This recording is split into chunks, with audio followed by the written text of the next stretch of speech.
VOCM, local news now. Good morning, everyone. Thank you for coming. Boris Pasternak, the great Russian novelist, once wrote that surprise is the greatest gift which life can grant it.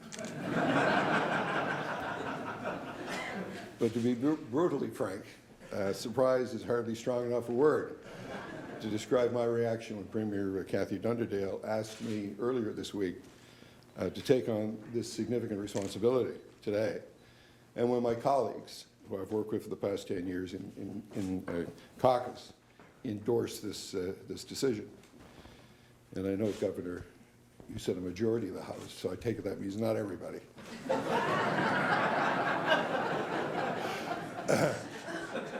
But after that initial shock, it gave way to reflection. And the word that better describes what I was feeling are humbled and ready. I'm humbled by the confidence that's been placed in me by my colleagues, but I'm ready to give, along with my colleagues in the caucus and in the cabinet, our very best to the people of the province which we all dearly love. Let me begin by honoring the individual who has served for the past 3 years as our province's 10th Premier. Kathy Dunderdale has earned my admiration as one of the finest, most dedicated, capable, and compassionate people I've ever had the privilege of working beside. Not only has she left her mark on history as the first woman to have served as our Premier, but she's also set an example for all of us, and examples of perseverance, of integrity, and of grace under pressure. And as my first act as Premier of Newfoundland and Labrador, allow me, on behalf of our people, to thank Kathy Dunderdale for her dedication and remarkable service to the people of Newfoundland and Labrador.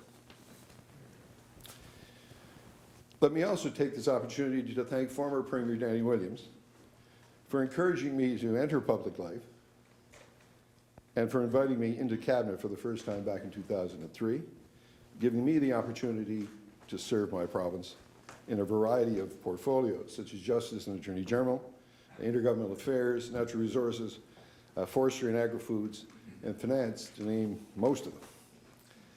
I've had the privilege of delivering 5 budgets, and work on the 2014 budget is already well underway.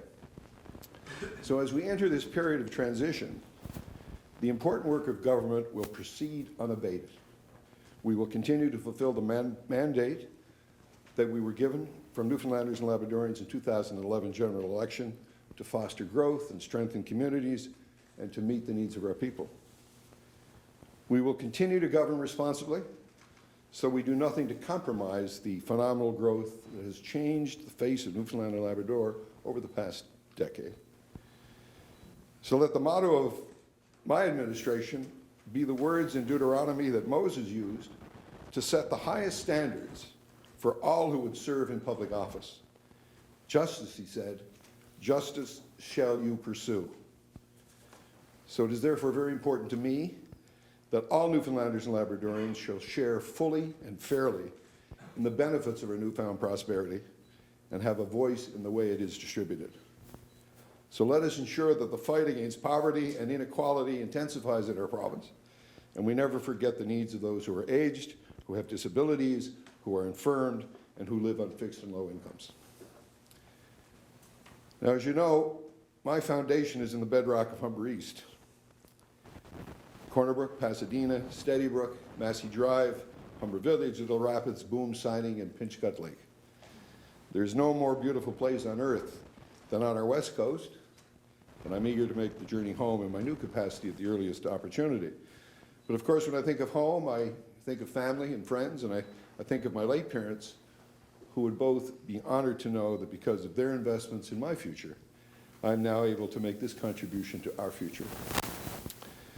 My dad, who many of you knew, was also a war veteran, and he placed his life in harm's way on the beaches of Normandy and elsewhere, alongside so many others, to advance the cause of freedom and democracy throughout the world, and to secure the freedoms that we all enjoy today. So in honor of those who gave so much, we must give our best and make the most of the opportunities that they won for us at such a great cost. So let me also thank my wife and children, who have been an incredible source of strength for me in everything that I have done. Especially over the past decade, they have supported me because they, like all of you, are proud of the place where we all live. It is impossible not to be passionate when we consider our people and our history and how far we've already become. We are not the province we were a decade ago. Opportunities have never been brighter, but we must ensure that they are available to all of us. By the same token, expectations have never been higher, but I'm fully prepared with my colleagues to rise up to meet those expectations. I only ask that you work with us and that you open up to us. If we're doing something right, tell us. If we're doing something wrong and need to do better, tell us. We will never promise what we cannot deliver, but what I will promise you is my full attention, my best judgment, and my tireless service.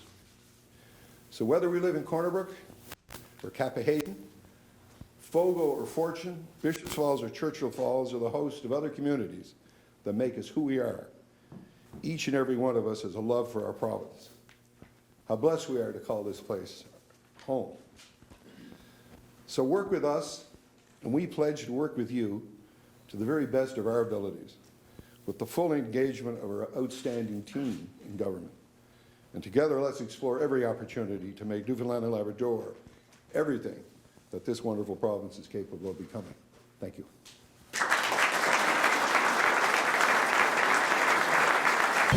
VOCM, local news now.